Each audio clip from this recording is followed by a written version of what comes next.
बप्पा रावल की वंश परंपरा में जन्मे मध्यकालीन इतिहास के उस सोरे शिखर एकलिंगनाथ दीवान महाराणा सांगा का देश के सबसे बड़ी पंचायत में अपमान हो जाता है और इसके प्रत्युत्तर में केवल खाना पूर्ति होती है। तब यह सोचने का विषय है कि भारत को राणा सांगा के बारे में बताने में हमसे कहां चूक हुई। शायद हम यह बताने में चूक गए कि जिस इब्राहिम लोदी को राणा सांगा ने खतौली और धौलपुर 2 युद्धों में पराजित कर उसके प्रभुत्व को नष्ट किया, कम से कम उस इब्राहिम लोदी के लिए तो राणा सांगा बाबर को निमंत्रण नहीं दे सकते।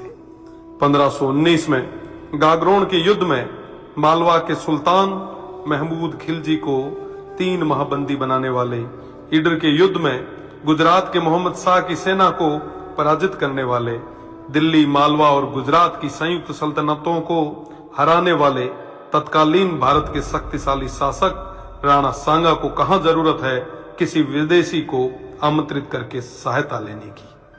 दौलत खान लोदी जैसों के निमंत्रण पर आए बाबर के विरुद्ध मेवाड़ के आसपास के शासकों ने राणा सांगा के झंडे के नीचे बाबर जैसे आक्रांताओं से लोहा लिया।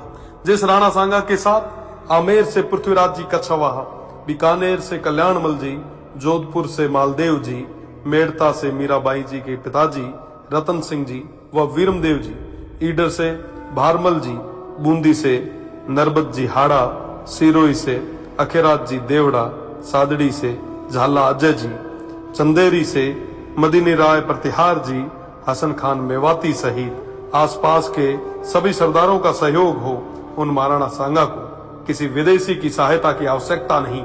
इस संयुक्त मोर्चे के बल पर राणा सांगा तत्कालीन भारत के सबसे शक्तिशाली शासक बने। फलस्वरूप स्वयं बाबर ने राणा सांगा को अपना सबसे बड़ा शत्रु बताया।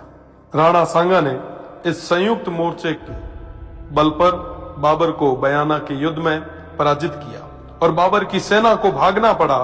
इसी भागती सेना के मुगल जनरल मंसूर बरसाल लिखते हैं कि राजपूत मृत्यु के देवता हैं और वो हमारी तरह युद्ध से मैदान से भागते नहीं हैं। खानवा के युद्ध में बाबर के हरावल दस्ते को बुरी तरह नष्ट किया गया। इस युद्ध में क्षत्रिय तलवारों का पहली बार तोपों से सामना हुआ।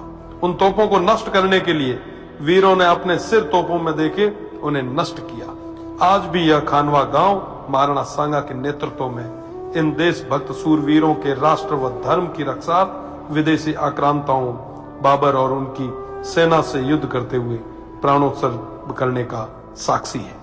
राणा सांगा न केवल वीर थे बल्कि सभी धर्म और पंथों का सम्मान भी करते थे। राणा सांगा उत्तर भारत के स्वाभाविक नेता बन के उभरे।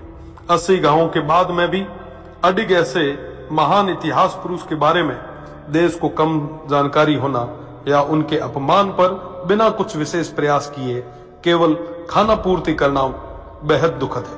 भारत तो छोड़िए, ऐसे महानायक की प्रतिमाएं आपको राजस्थान में भी न के बराबर मिलेगी। महाराणा सांगा की विरासत और धरोहरों को आज संरक्षण की आवश्यकता है। इस और ध्यान देना हम सभी का कर्तव्य है। ऐसे प्रयास ही महाराणा सांगा के प्रति सच्ची श्रद्धांजलि होगी और इनके इतिहास को धूमिल करने का प्रयास करने वालों को करारा जवाब।